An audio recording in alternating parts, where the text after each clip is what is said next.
I am Smitha Hari, and I serve at Harvard University's dining services. And I'm someone who bridges between research and practice. And on any given week, we might be consuming on our campus upwards of a ton or so.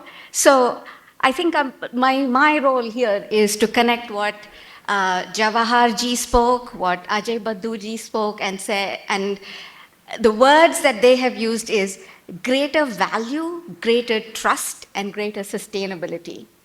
How do I and members like me take those about Indian seafood and bring that to markets around the world? Hopefully, my presentation will share a little bit of those insights. I'll begin by saying my deep gratitude for my presence here to Shri Piyush Goyal ji, Minister of Commerce and Industry, Shri Rajiv Ranjan Singh ji, Ministry of Fisheries, Animal Husbandry and Dairying, Shri Jawahar ji, Chairman of MPEDA, Shri Ajay Baddu ji for visiting and presenting his remarks.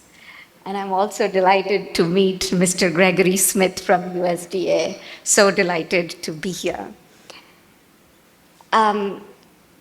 Redesigning the production, purchasing, and menu design paradigm. A lot of times we think about markets at large scale. Show me by raise of your hands, how many of you here are exporters? Yantamandi meenalo exporters. How many of you are exporters? I'm seeing a couple of hands. Farmers or people from farmers or fishing industry? More hands. In just industry alone? Is everybody from the fishing industry? And students, youth, students. Good. Good to see a good mix of people. Now you're beginning to see, right? Civic engagement and promoting exports is a combination of all of us moving in the same direction.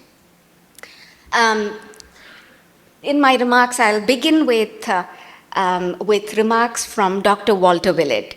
He is one of the most reputed and published nutrition scientists in the world, and he is the professor of epidemiology and nutrition at Harvard School of Public Health. He has co-authored the Eat Lancet Commission on Healthy, Sustainable, and Just Food Systems, and he's also a co-chair with me on Harvard Food Systems. Before I came here, as Ajay would know, he met him on campus. Before I came here, I said, Dr. Walter, what would your remarks be for this conference? I want to take your message to people in India. And he says, seafood can contribute importantly to intakes of most essential nutrients. While overfishing is a serious issue in many areas, with care, we can increase consumption by emphasizing small fish, shellfish, and sea vegetables that are harvested in a sustainable way. With the help of our hospitality and culinary colleagues, these can provide meals that are delicious as well as healthy, sustainable, and affordable for all. So when Ajay ji said, every container of seafood that you produce here brings trust and brings sustainability from India, it's people like us who take the product and convert it into consumable plates and formats in the US.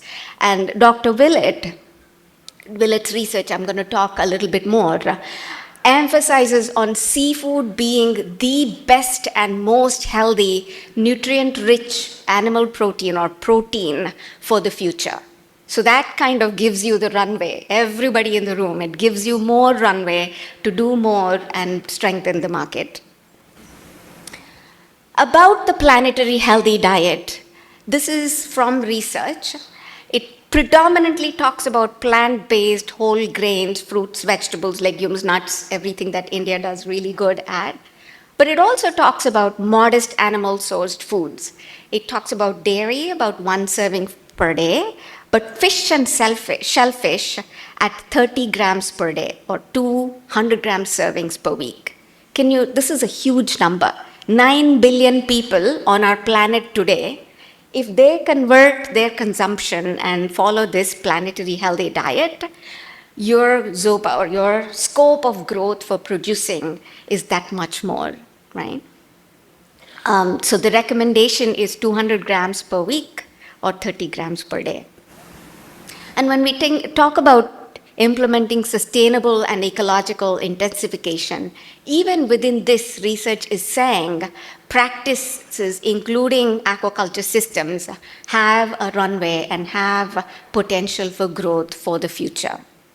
Which, again, listening to the two speakers ahead of me, it just gives me so much confidence that the investments that India is making in building trust around aquaculture just shows that on the other end, the markets are ready. There are 8 priority solution areas that the research talks about.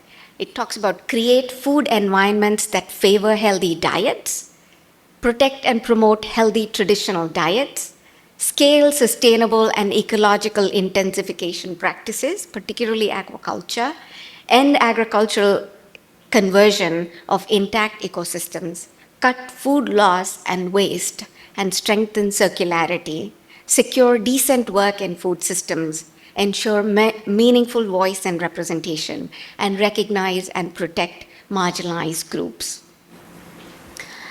Going a step forward, increasing consumption of both shellfish and fish are attributed to healthy micronutrients as well as for their long chain omega-3 nutrition. And in terms of the commission itself, there is Blue Foods Assessment, in which there is a lot of content that this group can avail. On campus at Harvard, both Dr. Walter and I, we lead Food Systems Initiative that's focused on community engagement, convening, and experiential learning. And you will see, right, there's faculty and researchers and the markets. Even fishermen join us on campus. And our framework talks about health sensitivity, cultural sensitivity, religious sensitivity, and environmental sensitivity. And I truly believe that fish and shellfish and harvest from the sea can transcend across all these 4 sensitivities.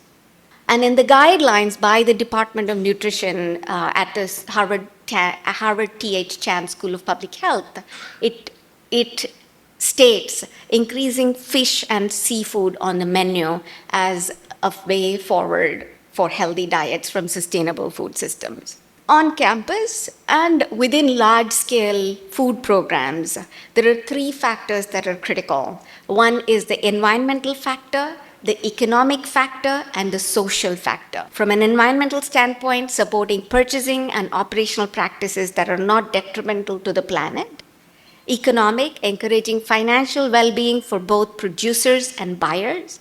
Social, influencing fair treatment of workers and everybody along the value chain. And within New England is an area on the eastern coast of the United States. It's along the Atlantic coast. There are 8 states, and each state is big in seafood economy. We have a higher degree of commitment for local and sustainable seafood, but that alone cannot fill the gap. We do need shrimp from and other sources to fill the gap. But here, I will say that in New England, there's a commitment to both local and nutritious foods, and seafood is a big part of the economic engine. New England waters are some of the most regulated in the world. Therefore, there is high demand due to the quality and high standards, which I know you're all working together. And the New England fishing community and economy has gone through several transformations. We battle same challenges that you probably have, but maybe a little different in the way it is experienced. We at Harvard have practiced in building relationship with dayboat farmers, and we have a fixed price model that ensures sustainable pricing for the fishermen. And this, I think, is a major paradigm shift in how we could be thinking about bringing high volume consumers with high volume producers.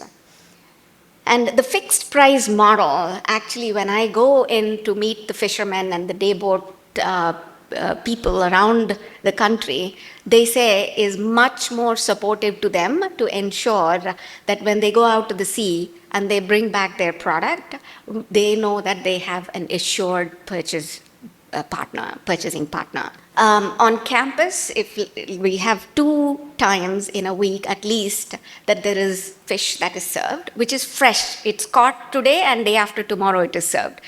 And what this does is in a given week, just fresh fish alone, we could be consuming more than a ton of it, more than 1 ton of US food, US tons. And these are the types of fish, right? 18 different species: hake, pollock, skate, haddock, monkfish, swordfish, sole, black sea bass, fluke, cod. I do not know how that translates into the fish here, but it gives examples of what, it's just not the salmon, or it's just not one thing. Biodiversity, just as Mr. Jawahar and Mr. Ajay were saying, biodiversity while building sustainability is critical. So be thinking about what is it that we produce here and how does that connect to, and how can we translate. 18 different species, more than 40,000 pounds is just one campus. And here is an example. Today, similar programs are spread across 400 schools, colleges, universities, hospitals, healthcare systems across New England and New York. And these are pictures from those campuses, from schools also. Here, I was visiting a plant, and they were processing hake, a local fish that was caught that same day. And within 24 hours, it would come to our campus. And if I play, you will see the person processing it. Right? And it just goes to build trust. Like, I am confident because I know where the fish comes from, who is processing it, who is getting it to my campus, and how it is. And I can see that to be real here from Chennai or from Bhimavaram or from any place here in this country. But those stories are important to tell, and you are the people who have to own the story, and we collectively can move markets. Here at the plant, again, Jeremy, who actually runs a few day boards, and me with the soul and the product, right? It takes a community to feed a community, and this is the community that stands ready to feed and fuel the world's community.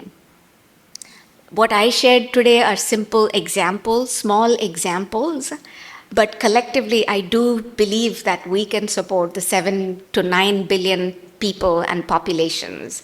And here we are.